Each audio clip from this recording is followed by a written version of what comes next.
Let's move on now. The campaigning has begun in earnest in Queensland ahead of the March election, and the Premier has a fight on her hands to stay in government. Premier Anna Bligh says Bob Katter's Australian Party could win several seats. But the LNP says it will not do deals to win government and is urging Queenslanders to avoid a hung parliament.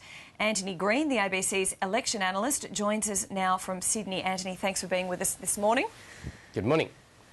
Can you give us a sense of the overall picture? How big is the task for the LNP? What sort of swing do they need and how many seats do they need to get government? Well, if you assume the 7 crossbenchers stay where they are, they need to win 14 seats on a swing of about 4.5% to get into government.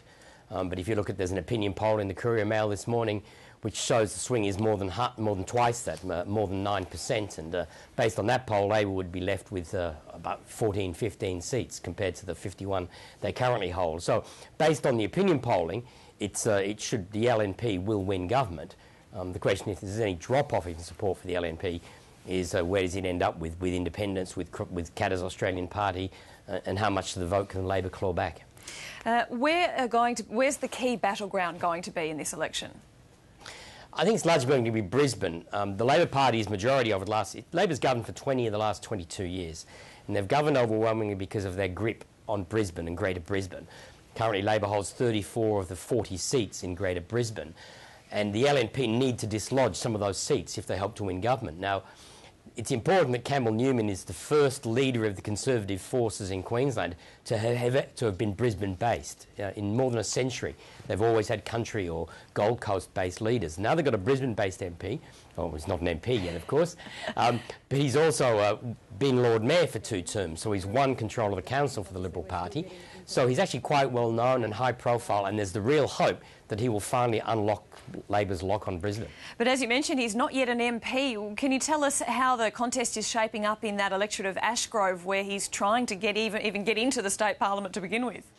Well, he needs a swing of 7% to win Ashgrove and get into Parliament. Now, it must be said, Labor's held that seat since 1989. It's one of many former Liberal seats that the Labor Party has held since 1989 without any difficulty. But if you look at the Brisbane City Council elections, Campbell Newman would have easily won Ashgrove based on the figures when he won the Lord Mayoralty. And we've also seen the situation where if there is a swing on, you expect it to occur in all those seats. The Liberals would have won Ashgrove based on federal figures. There's lots of things to point out that he will win that seat. The real danger is, of course, if Labor starts to claw back some vote in the campaign and the polls get close, and then this issue of whether the LNP can win and whether Newman can win his seat would become an issue. And just very briefly, one of the big unknowns, of course, is what will happen with Katter's Australian Party. Have we got any early indications of what level of support is there and what role they might play in determining an outcome in this election? We've seen one opinion poll indicating they could get 4% statewide. I think the statewide figure is irrelevant because they're not going to figure significantly statewide. It's a matter of where their vote gets above 30 or 40% in individual seats. There may be 4 or 5 seats where they may well do that and where they have a reasonable chance of winning. There may be another half dozen or so where the size of their vote may have an impact with preferences. Queensland has optional preferential voting, and the LNP has denied that it's going to do any preference deals with Katter's party. In that case, there could be a split in the Conservative vote, but still, with the difficulty with Labor's first preference vote being so low, I don't see that affecting the outcome. Katter's party could win a number of seats, but given the size of the swing to the LNP, that shouldn't get in the way of the LNP winning the election.